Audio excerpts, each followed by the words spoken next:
ओम शांति। 23 मार्च 1981 के अव्यक्त महावाक्य है। फर्स्ट या एयर कंडीशन में जाने का सहज साधन। आज बाप दादा सब बच्चों की सूरत में विशेष एक बात देख रहे हैं। वह कौन सी? हर एक के चेहरे पर प्योरिटी की ब्यूटी कहाँ तक आई है, अर्थात पवित्रता के महानता की चमक कहाँ तक दिखाई देती है। जैसे शरीर की ब्यूटी में मस्तक, नयन, मुख आदि सब देखते हैं, वैसे प्योरिटी की ब्यूटी में बाप दादा मस्तक में संकल्प की रेखाएं अर्थात स्मृति शक्ति, नयनों में आत्मिक वृत्ति की दृष्टि, मुख पर महान आत्मा बनने की खुशी की मुस्कान, वाणी में सदा महान बनाने के बोल, सिर पर पवित्रता की निशानी लाइट का ताज, ऐसा चमकता हुआ चेहरा हर एक का बाप दादा देख रहे थे। आज वतन में प्योरिटी की कंपटीशन थी। आज सबका नंबर कितना होगा ये जानते हो? फर्स्ट, सेकंड, थर्ड प्राइज़ होती है। आप सबको कौन सी प्राइज़ मिली? फर्स्ट प्राइज़ के अधिकारी वह बच्चे बनते जिन्हों की पांचों ही बातें संपन्न होंगी। एक लाइट का ताज, उस ताज में भी जिसका ताज फुल सर्कल में है। जैसे चंद्रमा का भी पूरा सर्कल होता है, कब अधूरा होता है तो किनों का आधा था, किसका पूरा था, और किनों का तो लकीर मात्र था, जिसको कहेंगे नाम मात्र। तो पहला नंबर अर्थात फर्स्ट प्राइज़ वाले फुल लाइट के ताजधारी। दूसरा, जैसे मस्तक में तिलक चमकता है वैसे भाई भाई की स्मृति अर्थात आत्मिक स्मृति की निशानी मस्तक बीच बिंदी चमक रही थी। तीसरा, नैनों में रूहानियत की चमक, रूहानी नज़र, जिस्म को देखते हुए न देख रूहों को देखने का अभ्यास की चमक थी। रूहानी प्रेम की झलक थी। होठों पर प्रभु प्राप्ति, आत्मा और परमात्मा के महान मिलन की और सर्व प्राप्तियों की मुस्कान थी। चेहरे पर माता पिता और श्रेष्ठ परिवार से बिछड़े हुए कल्प बाद मिलने के सुख की लाली थी।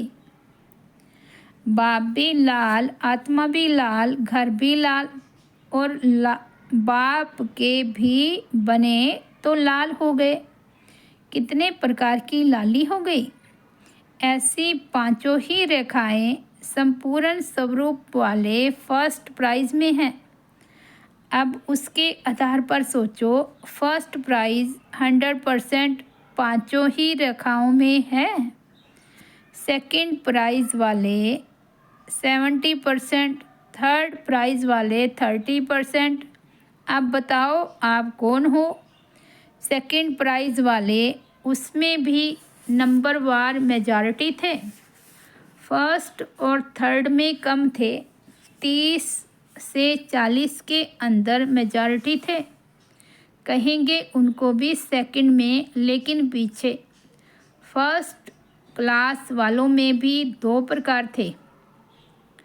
एक, जन्म से ही प्योरिटी की ब्यूटी की पांचों ही निशानियां जन्म सिद्ध अधिकार के रूप में प्राप्त किए हुए थे। प्राप्त करना नहीं पड़ा, लेकिन प्राप्त किए हुए थे। उनके चेहरे पर अपवित्रता के नॉलेज की रेखाएं नहीं हैं। निजी संस्कार नेचुरल लाइफ है। संस्कार परिवर्तन करने की मेहनत नहीं। स्वप्न में भी संकल्प मात्र, अपवित्रता का वार नहीं, अर्थात प्योरिटी की ब्यूटी में जरा भी महीन दाग नहीं।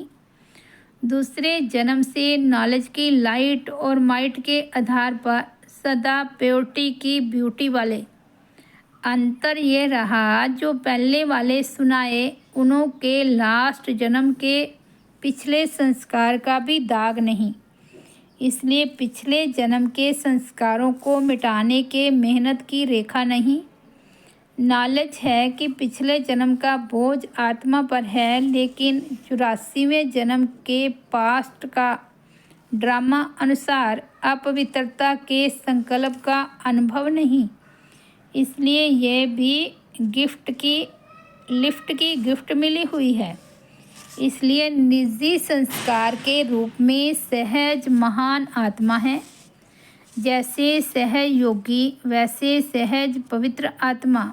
बी होली नहीं, वह है ही होली। उनों के लिए यह स्लोगन नहीं है कि बी होली, वह बने बनाए हैं। फर्स्ट प्राइज़ में भी नंबर 1 समझो एयर कंडीशन ग्रुप हो गया। फिर फर्स्ट क्लास, उनों का सिर्फ थोड़ा सा अंतर है। निजी संस्कार नहीं, संस्कार बनाना पड़ता है। अर्थात मर्जीवे जन्म के आदि में निमित्त मात्र नॉलेज के आधार पर अटेंशन रखना पड़ा। जरा सा पुरुषार्थ की रेखाएं जन्म के आदि में दिखाई देती है, अभी नहीं। पहले आदि काल की बात है। एयर कंडीशन अर्थात बना बनाया था और फर्स्ट क्लास वालों ने आदि में स्वयं को बनाया। उसमें भी पुरुषार्थ सहज किया है। सहज पुरुषार्थ, तीव्र पुरुषार्थ, समर्थ पुरुषार्थ, लेकिन फिर भी पुरुषार्थ की रेखा है। यह प्योरिटी की बात चल रही है। प्योरिटी की सब्जेक्ट में वह बने बनाए और वह पुरुषार्थ की रेखा वाले हैं। बाकी टोटल सब सब्जेक्ट की बात अलग है।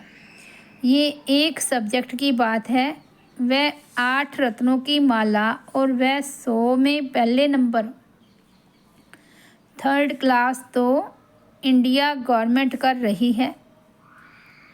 थर्ड क्लास वाले तो सतयुग की पहली नामी ग्रामी प्रजा है, जो रॉयल फैमिली के संबंध में सदा रहेगी। अंदर की प्रजा होगी, बाहर की नहीं। अंदर वाले कनेक्शन में बहुत नज़दीक होंगे, लेकिन मर्तबे से पीछे होंगे। लक्ष्य तो एयर कंडीशन का है ना। फर्स्ट क्लास के अंतर से सेकंड क्लास को भी समझ गए होंगे। सेकंड क्लास से फर्स्ट व एयर कंडीशन में जाने का बहुत से साधन है। सिर्फ एक संकल्प का साधन है। वह एक संकल्प है, मैं हूँ ही ओरिजिनल पवित्र आत्मा। ओरिजिनल स्वरूप पवित्रता तो नहीं था ना। अनादि और आदि दोनों काल का ओरिजिनल स्वरूप पवित्र था। अपवित्रता तो आर्टिफिशियल है, रियल नहीं है, शूद्रों की देन है। शूद्रों की चीज़ ब्राह्मण कैसे यूज़ कर सकते। सिर्फ यह एक संकल्प रखो, अनादि आदि रियल रूप पवित्र आत्मा हूँ। किसी को भी देखो तो उसका भी अनादि आदि रियल रूप देखो, स्वयं का भी और औरों का भी। रियल को रियलाइज़ करो। लाल चश्मा लगाओ, स्मृति का चश्मा। वह चश्मा नहीं, मैं भी लाल, वह भी लाल, बाप भी लाल, तो लाल चश्मा हो गया ना। फिर लाल किले के ऊपर झंडा लहराएंगे। अभी मैदान तक कदम उठाया है, गवर्नमेंट की नज़र तक आए हो, फिर नज़र के बाद दिल पर आ जाएंगे। सबकी दिल से निकलेगा कि अगर हैं तो यही हैं। अभी यह आवाज़ फैला कि यह बड़ी संस्था है, बड़ा कार्य है। ये कोई साधारण संस्था नहीं, नामी ग्रामियों की लिस्ट में है। अभी आपके मेहनत की प्रशंसा कर रही हैं, फिर आपके परमात्मा मोहब्बत की महिमा करेंगे। अभी 82 में ये किया है, 81 में ये किया है और 82 में क्या करेंगे। यह भी अच्छा किया, बाप दादा खुश है। संगठन का स्वरूप विश्व के आगे एक वंडरफुल चित्र में रखा है। हम सब एक हैं, इसका झंडा लहराया। लोग समझते हैं कि हमने तो समझा ये ब्रह्मा कुमारियाँ गई की गई, कहाँ तक चलेंगी। लेकिन संगठन के नक्शे ने अनेक साधनों द्वारा, जैसे रेडियो, टीवी, अखबारें, नेताएं, इन सब के संपर्क द्वारा अभी यह आवाज़ है कि ब्रह्मा कुमारियाँ चढ़ती कला में अमर हैं, जाने वाली नहीं हैं, लेकिन सभी को ले जाने वाली हैं। जो सबने तन मन धन लगाया, विश्व के कोने कोने में ब्राह्मण भावनाओं की मिट्टी डालने की सेरेमनी हो गई। अपने राज्य की नींव को मजबूत किया, इसलिए कुछ फल निकला, कुछ निकलेगा। सब फल इकट्ठा नहीं निकलता है। उलानों से बच गए, अब कोई उलाना नहीं दे सकेगा कि बाहर की स्टेज पर कहाँ आते हो। लाल किले तक पहुँच गए तो उलाना समाप्त हुआ। अपनी कमजोरी रही, आपका उलाना नहीं रहा। इसलिए सफलता मूर्त हैं और सदा रहेंगे। आगे और नया प्लान बनेगा। खर्चे का नहीं सोचो, खर्चा क्या किया, 10 पैसे ही तो किए। लोग तो मनोरंजन संगठन के लिए, संगठित प्रोग्राम के लिए कितना खर्चा जमा करते हैं और खर्च करते हैं। आप सबका तो 10 पैसे या 20 पैसे में काम हो गया। इतना बड़ा परिवार देखना और मिलना, यह भी स्नेह का सबूत देखा। यूनिटी की खुशबू, उमंग, गुस्सा और इन्वेंशन की खुशबू चारों ओर अच्छी फैलाई, बाप दादा के वतन तक पहुंची। अब सिर्फ एक खुशबू रह गई। कौन सी? भगवान के बच्चे हैं, ये खुशबू रह गई है। महान आत्माएं हैं, यहाँ तक पहुँचे हो। आत्मिक बम लगा है, लेकिन परमात्म बम नहीं लगा है। बाप आया है, बाप के यह बच्चे व साथी हैं। अब ये लास्ट झंडा लहराना है। भाषणों द्वारा, झांकियों में, माइक द्वारा तो संदेश दिया, लेकिन अब सबके हृदय तक संदेश पहुंच जाए। समझा अभी क्या करना है? यह भी दिन आ जाएगा, सुनाया ना, विदेश से कोई ऐसे विशेष व्यक्ति लाएंगे तो यह भी हलचल मचेगी। सब फर्स्ट क्लास प्योरिटी की ब्यूटी में आ जाए, सेकंड क्लास भी ख़त्म हो जाए तो यह भी दिन दूर नहीं होगा। सेकंड क्लास वाले को ब्यूटीफुल बनने के लिए मेहनत का मेकअप करना पड़ता। अभी यह भी छोड़ो, नेचुरल ब्यूटी में आ जाओ। जैसे देवताओं के संस्कारों में अपवित्रता की अविद्या है, वही ओरिजिनल संस्कार बनाओ तो विश्व के आगे प्योरिटी की ब्यूटी का रूहानी आकर्षण स्वरूप हो जाएगा। समझा आज क्या कंपटीशन थी? फॉरेन ग्रुप तो बहुत जाने वाला है। एक जाना अनेकों को लाना है। एक एक स्टार अपनी दुनिया बनाएंगे। ये चैतन्य सितारों की दुनिया है, इसलिए साइंस वाले आपके यादगार सितारों में दुनिया ढूंढ रहे हैं। अभी उन्हों को भी अपनी दुनिया में ले जाओ तो मेहनत से बच जाएं। उन्हों को अनुभव कराओ कि सितारों की दुनिया कौन सी है। तो आज भारत के बच्चों के साथ साथ विदेशियों की भी विशेष ज्ञान के पिकनिक की खातिरी कर रहे हैं। जो जाने वाला होता है उनको पिकनिक देते हैं ना, तो बाप दादा भी पार्टी दे रहे हैं। ये ज्ञान की पार्टी है।